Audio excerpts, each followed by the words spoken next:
ತುಂಬಾ ಸುಲಭ. ಕನಕ ಮಾಡ್ಕೋಬೇಕು ಅಂದರೆ ಫಸ್ಟಿಗೆ ನಮಗೆ ಒಂದು 2 ಐಟಮ್ ಇರಬೇಕು, ಮೈದಾ ಮತ್ತು ಸಣ್ಣ ರವೆ. ಮೈದಾ ಎಷ್ಟು ಬೇಕಾಗುತ್ತೆ, ನಿಮಗೆ ಎಷ್ಟು ಮಾಡಿರ್ತೀರ ಹೂರಣನ ಅದ್ರ ಸಮ ನೋಡಿಕೊಂಡು ನೀವು ಕನಕನ ಕಲಿಸ್ಕೊಳ್ಳಿ. ನಿಮ್ಗೆ ಎಷ್ಟು ಬೇಕಾಗುತ್ತೆ ಅಷ್ಟು ಕಲಿಸ್ಕೊಳ್ಳಿ. ರವೆ ಸ್ವಲ್ಪ ಹಾಕ್ಕೊಳ್ಳಿ, ಜಾಸ್ತಿ ಏನು ಬೇಡ. ಅದು ಸಣ್ಣ ಚೆನ್ನಾಗಿ ಬರುತ್ತೆ ಅನ್ನೋದಕ್ಕೋಸ್ಕರ ಅದನ್ನು ಯೂಸ್ ಮಾಡ್ತೀವಿ ಅಷ್ಟೇ. ಅದಕ್ಕೆ ಸ್ವಲ್ಪ ಉಪ್ಪು, ಯಾಕಂದರೆ ಇದು ಸಿಹಿ ಮಾಡ್ತಾ ಇರೋದು ಕಾರಣ ಉಪ್ಪು ಮಾತ್ರ ಸ್ವಲ್ಪ ಹಾಕ್ಕೊಳ್ಳಿ, ಜಾಸ್ತಿ ಏನು ಹಾಕೋಕ್ಕೆ ಹೋಗಬೇಡಿ. ಕಲ್ಸೋಕ್ಕೆ ಚೆನ್ನಾಗಿ ಕಲಿಸ್ಬೇಕು, ನೀಟಾಗಿ ಕಲಿಸಿದ್ರೆ ಚೆನ್ನಾಗಿ ಬರುತ್ತೆ. ಮತ್ತು ಅದಕ್ಕೆ ಸ್ವಲ್ಪ ಅರಿಶಿನದ ಪುಡಿ, ಯಾಕಂದರೆ ಕಲರ್ ಬರಲಿ ಅಂತ ಅಷ್ಟೇ, ನಿಂತ್ಕೊಳ್ಳಲ್ಲ. ನೀರು ಎಷ್ಟು ಬೇಕಷ್ಟು ಹಾಕ್ಕೋಬೇಕು, ಸ್ವಲ್ಪನೇ ಹಾಕ್ಕೋಬೇಕು. ಜಾಸ್ತಿ ಹಾಕ್ಕೊಂಡ್ರೆ ತೆಳ್ಳೆ ಆಗಿಬಿಡುತ್ತೆ, ಆಗ ನಿಮಗೆ ಹಸಿಟ್ಟು ಬೇಕಾಗುತ್ತೆ. ಅಲ್ಲಲ್ಲೇ ನೋಡಿಕೊಂಡು ಸ್ವಲ್ಪನೇ ಹಾಕ್ಕೊಂಡು ಕಲಿಸ್ಕೋಬೇಕಾಗುತ್ತೆ. ಆಮೇಲೆ ಗೊತ್ತಲ್ಲ ನಿಮಗೆ, ನೀರು ಜಾಸ್ತಿ ಹಾಕ್ಬಿಟ್ರೆ ತಿರ್ಗಾ ಪ್ಯಾಕೆಟ್ ಹೊಡೆದು ತಿರ್ಗಾ ಹಾಕಬೇಕು. ಅಕಸ್ಮಾತ್ ಇಲ್ಲ ಅಂದರೆ ನೀವು ಆಚೆಗಡೆ ಹೋಗಿ ತರಬೇಕಾಗುತ್ತೆ. ಅಷ್ಟೊಂದು ಕಷ್ಟಪಡೋದಕ್ಕೋಸ್ಕರ ಈ ಥರ ಏನು ಮಾಡಬೇಕು, ನೀವು ಸ್ವಲ್ಪ ನೀರು ಹಾಕ್ಕೊಂಡು ನಿಧಾನವಾಗಿ ಕಲಿಸ್ಕೊಳ್ಳಿ. ಎಷ್ಟು ಚೆನ್ನಾಗಿ ಕಲಿಸ್ತೀರೋ ಅಷ್ಟು ಚೆನ್ನಾಗಿ ಒಬ್ಬಟ್ಟು ಬರುತ್ತೆ. ಆ ರೀತಿ ನೀವು ಕಲಿಸೋದು ಮೇಯ್ನು. ಕನಕ ಎಷ್ಟು ಚೆನ್ನಾಗಿ ಕಲಿಸ್ತೀರೋ ಅಷ್ಟು ಚೆನ್ನಾಗಿ ನಿಮ್ಮ ಒಬ್ಬಟ್ಟು ಬರುತ್ತೆ. ನೀವು ನೋಡ್ತಾ ಇರ್ಬೋದು ನೋಡಿ, ಈ ಥರ ಬರುತ್ತೆ. ನಿಮ್ಗೆ ಇನ್ನೂ ನೀರು ಬೇಕು ಅಂತ ಏನಾರು ಅನ್ನಿಸುತ್ತೆ, ಬಟ್ ಹಾಕ್ಬಾರ್ದು. ನೋಡಿ ಎಷ್ಟು ಚೆನ್ನಾಗಿ ಬಂದೈತೆ. ಈ ಥರ ಇನ್ನೂ ಚೆನ್ನಾಗಿ ನಾದಬೇಕು. ನೀವು ಎಷ್ಟು ಚೆನ್ನಾಗಿ ನಾದ್ತೀರೋ ಅಷ್ಟು ಚೆನ್ನಾಗಿರುತ್ತೆ ನಿಮ್ಮ ಒಬ್ಬಟ್ಟು. ಮತ್ತು ಏನು ಗೊತ್ತಾ, ಈಸಿಯಾಗಿರುತ್ತೆ, ಎಳೆಯೋದಕ್ಕೇನು ಅಷ್ಟೊಂದು ಕಷ್ಟ ಅನಿಸಲ್ಲ. ನೀವು ಯಾವ ಥರ ಬೇಕಾದರೂ ಎಳಿತಾ ಇರ್ಬೋದು ಒಬ್ಬಟ್ಟನ್ನ. ಹೀಗೇ ಇರಬೇಕು ಹಾಗೇ ಇರಬೇಕು ಅಂತೇನಿಲ್ಲ. ನಿಮಗೆ ಎಷ್ಟು ಅಗಲ ಬೇಕಾದರೂ ಎಳಿಬೋದು. ಅಷ್ಟು ಚೆನ್ನಾಗಿ ಕಲಿಸಿದ್ರೆ ನೀವು ಎಷ್ಟು ಅಗಲ ಬೇಕಾದ್ರೂ ನೀವು ಎಳ್ಕೊಬೋದು. ಅದಕ್ಕೆ ಆಯಿಲ್ ಹಾಕ್ಕೊಂಡು ನೀವು ನಾದಬೇಕು, ಚೆನ್ನಾಗಿ ನಾದಬೇಕು. ಅದೆಷ್ಟು ಚೆನ್ನಾಗಿ ನೀವು ನಾದ್ತೀರೋ ಅಷ್ಟು ಚೆನ್ನಾಗಿ ಒಬ್ಬಟ್ಟು ಬರುತ್ತೆ. ನೋಡ್ಕೊಳ್ಳಿ, ಇಷ್ಟು ಚೆನ್ನಾಗಿ ಮಾಡಬೇಕು, ಎತ್ತಿ ಹೊಡಿಬೇಕು, ಅದೆಲ್ಲನೂ ಮಾಡಿ ನೀಟಾಗಿ ಕಲಿಸ್ಕೊಳ್ಳಿ. ಜಾಸ್ತಿ ನೀರು ಹಾಕೋಕ್ಕೆ ಹೋಗಬೇಡಿ. ಗೊತ್ತಾಗ್ತಿದೆ ಅಲ್ವಾ, ನೀವು ನೋಡ್ತಿರ್ತೀರ, ನಿಮಗೆ ಗೊತ್ತಾಗುತ್ತೆ. ನೀವು ಮಾಡ್ತಿದ್ದಾಗನೇ ಗೊತ್ತಾಗ್ಬಿಡುತ್ತೆ ಎಷ್ಟು ನೀರು ಬೇಕು, ಎಷ್ಟು ಸ್ವಲ್ಪ ಆದರೆ ಸಾಕಂತ. ನೋಡಿ, ಈ ಥರ ಮೇಲ್ಕು ಕೆಳಕ್ಕೂ ನೋಡಿಕೊಂಡು ನೀಟಾಗಿ ನಾದ್ಕೋಬೇಕು. ಎಷ್ಟು ಚೆನ್ನಾಗಿ ನಾದ್ತೀರೋ ಅಷ್ಟು ಚೆನ್ನಾಗಿ ಬರುತ್ತೆ.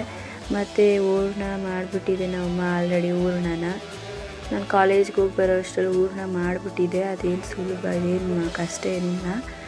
ಅದು ತೋರಿಸೋಣ ಅನ್ನೋ ಅಷ್ಟರಲ್ಲಿ ಮಾಡಿಬಿಟ್ಟಿದ್ದಾರೆ. ಅದು ಹೇಗೆ ಅಂತ ನಾನು ಹೇಳ್ತೀನಿ, ನೀವು ಆ ರೀತಿ ಮಾಡಿ ಟ್ರೈ ಮಾಡಿ. ಫಸ್ಟು ಇದನ್ನು ಚೆನ್ನಾಗಿ ಕಲಿಸ್ಕೊಳ್ಳಿ. ನೀವು ಎಷ್ಟು ಚೆನ್ನಾಗಿ ಕನಕನ ರೆಡಿ ಮಾಡ್ಕೋತೀರೋ ಅಷ್ಟು ಚೆನ್ನಾಗಿ ನಿಮ್ಮ ಒಬ್ಬಟ್ಟು ಬರುತ್ತೆ. ಇಲ್ಲಾಂದರೆ ಅಂಟ್ಕೊಳ್ಳುತ್ತೆ, ಇಲ್ಲಾಂದರೆ ಒಬ್ಬಟ್ಟು ಎದ್ದೇಳೋದಿಲ್ಲ, ತವದ ಮೇಲೆ ಕಚ್ಕೊಬಿಡುತ್ತೆ. ನೀವೇನಾರ ನಿಮ್ಮ ಕೈಗೆ ಎತ್ಕೊಂಡು ಹಾಕೋಕ್ಕೋಸ್ಕರನೂ ತುಂಬಾ ಕಷ್ಟ ಆಗುತ್ತೆ. ಅದಕ್ಕೋಸ್ಕರ ಚೆನ್ನಾಗಿ ನಾದ್ಕೋಬೇಕು. ಎಷ್ಟು ಚೆನ್ನಾಗಿ ನಾದ್ತೀರೋ ಅಷ್ಟು ಚೆನ್ನಾಗಿ ಒಬ್ಬಟ್ಟು ಬರುತ್ತೆ. ನೀವು ಇದನ್ನು ಕಲಸಿ ಇಲ್ಲಾಂದ್ರೂ 3 ಅವರ್ 2 ಅವರ್ 3 ಅವರ್ ಇಟ್ಟರೂ ಚೆನ್ನಾಗಿರುತ್ತೆ. 1 ಅವರ್ ಇಟ್ಬಿಟ್ಟು ಮಾಡ್ತೀನಿ ಅಂದರೂ ಮಾಡ್ಬೋದು. ಅದು 2-3 ಅವರ್ ಇಕ್ಕಿದ್ರೂ ಇನ್ನೂ ಚೆನ್ನಾಗಿ ಬರುತ್ತೆ. ಅದಕ್ಕೋಸ್ಕರ ಈ ರೀತಿ ಮಾಡಿ ಮಡಿಕೊಳ್ಳಿ. ಲಾಸ್ಟಲ್ಲಿ ಏನು ಮಾಡಿ ಗೊತ್ತಾ, ಎಣ್ಣೆ ಹಾಕ್ಕೊಂಡು ಇಟ್ಕೋಬೇಕು. ಜಾಸ್ತಿ ಎಣ್ಣೆ ಹಾಕ್ಬಿಟ್ಟು ಇಕ್ಕಿ ತುಂಬಾ ಚೆನ್ನಾಗಿರುತ್ತೆ. ನೋಡ್ತಾ ಇರ್ಬೋದು ಎಷ್ಟು ಚೆನ್ನಾಗಿ ಬಂದೈತೆ ಅಂತ. ಈ ರೀತಿ ಇದ್ದರೆ ನೀಟಾಗಿ ಮಾಡ್ಬೋದು. ಎಷ್ಟು ಸುಲಭ ಇರುತ್ತೆ. ಇನ್ನೂ ಸ್ವಲ್ಪ ಬೇಕಾದರೆ ಎಣ್ಣೆನೂ ಹಾಕ್ಕೋಬೋದು.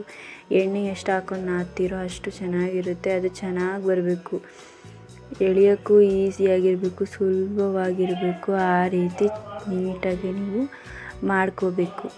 ನೋಡ್ತಾ ಇದ್ದೀರಾ ಅಲ್ವಾ, ಎಣ್ಣೆನೂ ಅಷ್ಟೇ ಹಾಕ್ಕೊಳ್ಳಿ, ನಾದ್ಕೊಳ್ಳಿ. ಎಷ್ಟು ಚೆನ್ನಾಗಿ ನೀವು ನಾದ್ತೀರಾ ಅಷ್ಟು ಚೆನ್ನಾಗಿ ಬರುತ್ತೆ.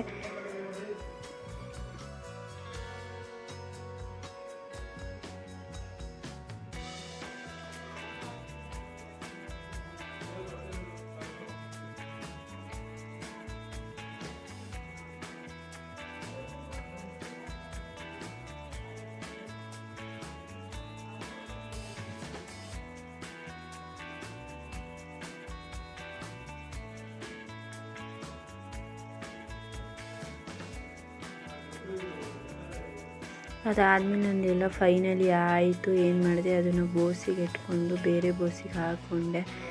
ಅದಕ್ಕೆ ಎಣ್ಣೆ ಹಾಕಿ ಇಕ್ಕಿದ್ರೆ ಚೆನ್ನಾಗಿರುತ್ತೆ ಅಂದ್ಬಿಟ್ಟು ಈ ಥರ ಮಾಡಿಕೊಂಡು ಎಣ್ಣೆ ಹಾಕ್ತೀನಿ. ನೀವು ಎಣ್ಣೆ ಹಾಕ್ಬಿಟ್ಟು ಬಿಟ್ಟರೆ ಚೆನ್ನಾಗಿ ಅದು ಉಳಿಯುತ್ತೆ, ಆವಾಗ ನೀಟಾಗಿ ಎಳಿಬೋದು. ಅದಕ್ಕೋಸ್ಕರ ನಾನು ಎಣ್ಣೆನ ಹಾಕಿ ಮಡ್ಗೋಣ ಅಂದ್ಬಿಟ್ಟು ಸುತ್ತ ಎಣ್ಣೆ ಹಾಕ್ಬಿಟ್ಬಿಟ್ಟೆ. ನೋಡಿ ಎಷ್ಟು ಚೆನ್ನಾಗಿ ಬಂದೈತೆ. ಈ ರೀತಿ ನೀವು ಮಾಡಿಕೊಂಡ್ರೆ ಒಬ್ಬಟ್ಟು ಅಷ್ಟೇ ಎಷ್ಟು ಚೆನ್ನಾಗಿ ಬರುತ್ತೆ ಅಂದರೆ ನಾನು ಅದನ್ನು ತೋರಿಸ್ತೀನಿ. ಕೊನೆವರೆಗೂ ನೋಡಿ ಗೊತ್ತಾಗುತ್ತೆ ಯಾವ ರೀತಿ ಇರುತ್ತೆ ಅಂತ. ಅದು ಫುಲ್ಲು ಇದು ಮಾಡಿಕೊಂಡು ಆಯಿಲ್ ತುದಿ ಫುಲ್ಲೆಲ್ಲ ಆಯಿಲ್ ಇದ್ದರೆ ಅದೆಲ್ಲ ಚೆನ್ನಾಗಿ ಕುಡ್ದಂಗೆ ಚೆನ್ನಾಗಿರುತ್ತೆ. ಅದಕ್ಕೋಸ್ಕರ ಆ ರೀತಿ ನಾವು ಮಾಡಿ ಇಟ್ಕೋತೀವಿ. ಅದಾದಮೇಲೆ ಅದನ್ನು ಪ್ಲೇಟ್ ಹಾಕಿ ಮುಚ್ಚಿ ಸೈಡಲ್ಲಿ ಇಟ್ಕೋತೀವಿ. ನೆಕ್ಸ್ಟು ಹೂರಣ ಹೇಳಿದ್ನಲ್ಲ, ಆವಾಗಲೇ ಆಲ್ರೆಡಿ ನಮ್ಮಮ್ಮ ಹೂರಣನ ರೆಡಿ ಮಾಡಿಬಿಟ್ಟಿದ್ದಾರೆ. ನಮ್ಮಮ್ಮ 2 ಕಾಯಿ ಹಾಕಿದ್ದಾರಂತೆ. ಅದರ ಅಳತೆಗೆ ಬೆಲ್ಲ ಹಾಕ್ಬಿಟ್ಟು ಕಾಯಿನ ಹುರ್ಕೊಂಡು ಮಿಕ್ಸಿಲಿ ರುಬ್ಕೊಂಡ್ಬಿಟ್ಟಿದ್ದಾರೆ. ಅದಾದಮೇಲೆ ಬೆಲ್ಲ ಹಾಕ್ಬಿಟ್ಟು ಪಾಕ ತಗೊಂಡು ಇದನ್ನೆಲ್ಲ ಹಾಕಿ ನೀಟಾಗಿ ಮಾಡ್ಕೊಂಡಿದ್ದಾರೆ. ಸೊ ಇದು ನಾನು ತೋರ್ಸೋಕ್ಕೆ ವೀಡಿಯೋ ಇಲ್ಲ, ನಮ್ಮಮ್ಮ ಆಲ್ರೆಡಿ ರೆಡಿ ಮಾಡಿರೋ ಕಾರಣ ನಾನು ನಿಮಗೆ ಯಾವ ರೀತಿ ಮಾಡೋದು ಅಂತ ಹೇಳಿದ್ದೀನಿ. ಸೊ ನೀವು ಆ ರೀತಿ ಟ್ರೈ ಮಾಡಿ, ತುಂಬಾ ಚೆನ್ನಾಗೈತೆ. ಹೂರಣನೂ ತುಂಬಾ ಟೇಸ್ಟಿಯಾಗೈತೆ. ಆಲ್ರೆಡಿ ಟೇಸ್ಟ್ ಮಾಡಿ ನೋಡಿದ್ವಿ, ಚೆನ್ನಾಗಿ ಬಂದೈತೆ. ಸೊ ನೀವು ಕೂಡ ಟ್ರೈ ಮಾಡಿ, ತುಂಬಾ ಚೆನ್ನಾಗಿ ಬರುತ್ತೆ ಒಬ್ಬಟ್ಟು. ಕಷ್ಟ ಏನಿಲ್ಲ, ಸಿಂಪಲ್ಲಾಗಿ ಇರುತ್ತೆ.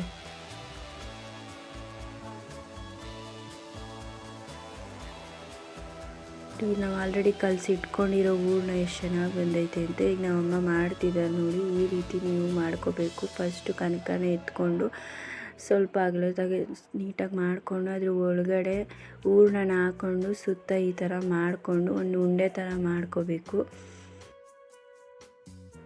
ಎಣ್ಣೆನೂ ಅಷ್ಟೇ ಹಚ್ಕೋತಾ ಇರಬೇಕು ನೀವು. ಈ ರೀತಿ ಒಂದು ಕೆಳಗಡೆ ಒಂದು ಒಬ್ಬಟ್ಟು ಮಾಡೋ ಕವರೇ ನಾವು ತಂದಿದ್ವಿ. ಮೇಲ್ಗಡೆ ಯಾವ್ದಾರ ಬಟ್ಟೆ ಕವರ್ ಇರುತ್ತೆ ನೋಡಿ, ಅದನ್ನು ನೀವು ಕಟ್ ಮಾಡಿ ಇಟ್ಕೊಂಡ್ರೆ ಈ ಥರ ನೀಟಾಗಿ ಚೆನ್ನಾಗಿ ಮಾಡ್ಬೋದು. ಯಾವುದೇ ರೀತಿ ಅದ್ರ ಕೈಗಳಿಗೆಲ್ಲ ಕಚ್ಕೋದು ಆ ಥರ ಏನೂ ಆಗೋಲ್ಲ. ನೋಡಿ ಎಷ್ಟು ನೀಟಾಗಿ ಸುಲಭವಾಗಿ ತುಂಬಾ ಚೆನ್ನಾಗಿ ಬರ್ತೈತೆ ಒಬ್ಬಟ್ಟು. ಈ ಥರ ನೀವು ಮಾಡಿ ತುಂಬಾ ಚೆನ್ನಾಗಿ ಬರುತ್ತೆ. ನೋಡ್ತಾ ಇರ್ಬೋದಲ್ವ ನೀವು. ಅದಾದಮೇಲೆ ನಾವು ಇದನ್ನು ಎತ್ಕೊಂಡು ತವದ ಮೇಲೆ ಹಾಕ್ಕೊಂಡ್ವಿ. ನೋಡಿ ಯಾವುದೇ ರೀತಿಯಾದ ಕೈಗೆ ಏಂತಕ್ಕೂ ಕವರ್ಗೂ ಏಂತಕ್ಕೂ ಅಂಟ್ಕೊಂಡಿಲ್ಲ, ಅಷ್ಟು ಚೆನ್ನಾಗಿ ಬಂದೈತೆ. ಅದಕ್ಕೆ ಸ್ವಲ್ಪ ಆಯಿಲ್ ಹಾಕ್ಕೊಂಡು ಚೆನ್ನಾಗಿ ಬೇಯಿಸ್ಕೊಳ್ಳಿ. ಚೆನ್ನಾಗಿ ಬಂದೈತಲ್ಲ ಒಬ್ಬಟ್ಟು. ನೀವು ಕೂಡ ಟ್ರೈ ಮಾಡಿ, ತುಂಬಾ ಚೆನ್ನಾಗಿರುತ್ತೆ. ತಿನ್ನೋಕ್ಕೂ ಚೆನ್ನಾಗಿರುತ್ತೆ. ನಾವಂತೂ ಯಾವಾಗಲೂ ಹೋಯ್ತಾ ತಿಂತಾ ಇರ್ತೀವಿ. ಬೇಗನೆ ನಾವು ಖಾಲಿ ಮಾಡಿಬಿಡ್ತೀವಿ. ನಮ್ಮ ಮನೇಲಂತೂ ನಾವು ಮಾಡೋದು ಯಾವಾಗಲೂ ಕಾಯಿ ಒಬ್ಬಟ್ಟೆ. ನಾವು ಬೇಳೆ ಒಬ್ಬಟ್ಟು ಮಾಡಲ್ಲ. ಕಾಯಿ ಒಬ್ಬಟ್ಟು ಯಾಕೆ ಮಾಡ್ತೀವಿ ಅಂದರೆ ಜಾಸ್ತಿ ದಿನ ನಾವು ಇಟ್ಕೋಬೋದು ಅನ್ನೋಕ್ಕೋಸ್ಕರ ನಾವು ಕಾಯಿ ಒಬ್ಬಟ್ಟು ಮಾಡ್ತೀವಿ. ನಾವು ಪ್ರತಿ ವರ್ಷವೂ ಮಾಡೋದೇ ಕಾಯಿ ಒಬ್ಬಟ್ಟು. ನಾವು ಬೇಳೆ ಒಬ್ಬಟ್ಟೆಲ್ಲ ಮಾಡಲ್ಲ. ಈ ಥರ ನೋಡಿ ಚೆನ್ನಾಗಿ ಹಿಂಗೆ ಮೇಲ್ಕು ಕೆಳಗೂ ಸ್ವಲ್ಪ ಆಯಿಲ್ ಹಾಕೋತಾ ಇರಿ. ಸ್ವಲ್ಪ ಹಾಕ್ಕೊಳ್ಳಿ, ಜಾಸ್ತಿ ಏನು ಬೇಕಾಗಲ್ಲ. ನಾವು ಆಲ್ರೆಡಿ ಆಯಿಲ್ ಹಾಕ್ಕೊಂಡು ಕಲಸಿರ್ತೀವಿ ಮತ್ತು ಮಾಡಿರ್ತೀವಿ. ಒಬ್ಬಟ್ಟು ನೋಡಿ ಚೆನ್ನಾಗೈತೆ. ಇಷ್ಟ ಒಂದ್ಸಲ ಟ್ರೈ ಮಾಡಿ. ಇಷ್ಟ ಆದರೆ ಲೈಕ್ ಮಾಡಿ, ಶೇರ್ ಮಾಡಿ. ಹಾಗೆಯೇ ನಮ್ಮ ಚಾನಲ್ನ ಸಬ್ಸ್ಕ್ರೈಬ್ ಮಾಡ್ಕೊಂಡಿಲ್ಲ ಅಂದರೆ ಹೀಗೆ ಹೋಗಿ ಸಬ್ಸ್ಕ್ರೈಬ್ ಮಾಡ್ಕೊಳ್ಳಿ. Thank you.